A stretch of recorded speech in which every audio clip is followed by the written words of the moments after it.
selamat kepada anak didik kami kelas 10 dan selamat bergabung di SMA Katolik Cinta Kasih. Sekarang kita sudah menjadi keluarga besar SMA Katolik Cinta Kasih. Dan Bapak yakin kalian sangat senang diterima di sekolah tercinta ini. Baik, pada pertemuan yang pertama kita hari ini adalah kita akan membahas tentang pengertian sejarah. Anak-anak kami sudah pernah mendengar istilah sejarah? Pasti sudah. Tapi pasti lupa kan? Nah, Bapak akan menjelaskan lebih jauh apa itu sejarah. Silakan simak penjelasan Bapak berikut ini. Apa sih sebenarnya sejarah itu? Sebelum kita mendalami ilmu sejarah dan peristiwa masa lampau, terlebih dahulu kita perlu memahami apakah sejarah itu.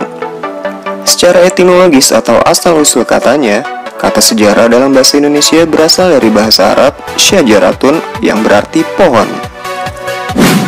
Loh, kenapa harus pohon yang kita ambil? Ini ada filosofinya guys. Bentuk pohon sering dihubungkan dengan dinasti atau silsilah keluarga raja. Dahulu bangsa kita memiliki puluhan kerajaan di berbagai wilayah guys.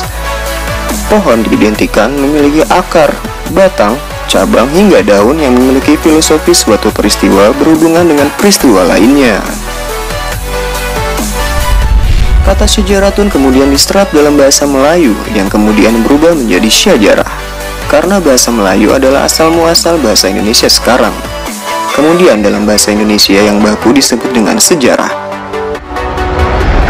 Nah, menurut Kamus Besar Bahasa Indonesia, sejarah adalah asal-usul, keturunan atau silsilah, kejadian atau peristiwa yang benar-benar terjadi pada masa lampau, riwayat, tambo, pengetahuan atau uraian tentang kejadian atau peristiwa yang benar-benar terjadi pada masa lampau. Sejarah dalam bahasa Inggris disebut history. Kata history berasal dari bahasa Yunani, yaitu historia yang berarti informasi atau pencarian. Dalam bahasa Belanda, sejarah disebut geschiedenis, yang artinya sesuatu yang telah terjadi. Adapun pengertian sejarah menurut beberapa ahli sebagai berikut.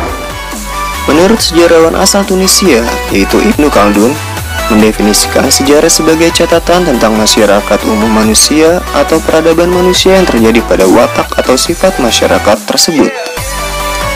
Lalu menurut Aristoteles, sejarah merupakan satu sistem yang meneliti suatu kejadian sejak awal tersusun dalam bentuk kronologi. Filsuf asal Yunani ini juga berpendapat bahwa sejarah mencakup peristiwa-peristiwa masa lalu yang mempunyai catatan-catatan, rekor-rekor, atau bukti-bukti yang konkret.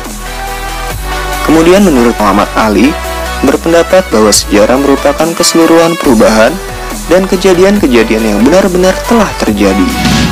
Nah, jadi jika disimpulkan, sejarah adalah ilmu pengetahuan yang mempelajari berbagai peristiwa atau kejadian penting yang terjadi dalam kehidupan manusia pada masa lalu. Nah, sudah jelas kan apa itu sejarah? Baik, untuk lebih jelasnya anak-anak kami silakan dibaca bukunya. Baik, sekian pertemuan kita pada hari ini. Kita lanjutkan lagi materi kita di pertemuan selanjutnya. Tetap di rumah, jaga kesehatan, dan pastinya tetap rajin belajar.